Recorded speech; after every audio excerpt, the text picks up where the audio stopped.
আপনার ইমো আইডিটি হ্যাক হয়ে গেছে অথবা আপনার ইমো আইডি অন্য কেউ ব্যবহার করতেছে, কারণ আপনি তাকে পারমিশনটা দিয়ে রেখেছেন। তাই আজকের ভিডিওতে আমি আপনাকে দেখাবো কিভাবে আপনি চেক করবেন যে আপনার ইমো আইডিটি অন্য কেউ ব্যবহার করতেছে কিনা।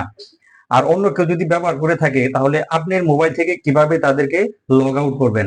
এবং আরেকটি সেটিংস দেখাবো যে কোন জিনিসটি অফ রাখলে ভবিষ্যতে আপনার ইমো আইডিটি অন্য কেউ হ্যাক করতে পারবে না। তো চলুন মোবাইল স্ক্রিনে চলে যাই এই কাজটি দেখার জন্য।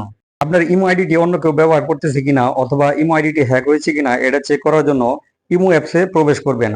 প্রথমে আপনার ইমো অ্যাপসটিকে প্লে স্টোর থেকে আপডেট করে নেবেন। তো ইমো অ্যাপসে প্রবেশ করলাম। ইমো অ্যাপসে প্রবেশ করার পর উপরের দিকে আপনার প্রোফাইল অপশনটা দেখতে পাবেন। এই প্রোফাইল পিকচার উপর ট্যাপ করবেন।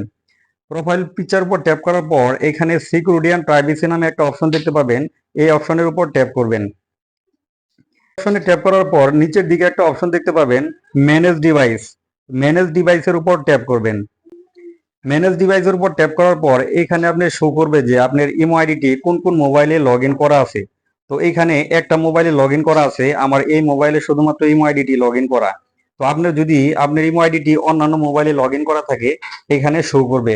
তো আপনি এখান থেকে একটা একটা করে সিলেকশন করে এখান থেকে লগ আউট করে নিতে পারবেন। এরপরে উপরের দিকে একটা অপশন দেখতে পাবেন, মাল্টি ডিভাইস। তো এই অপশনটি আপনাদের চালু থাকতে পারে।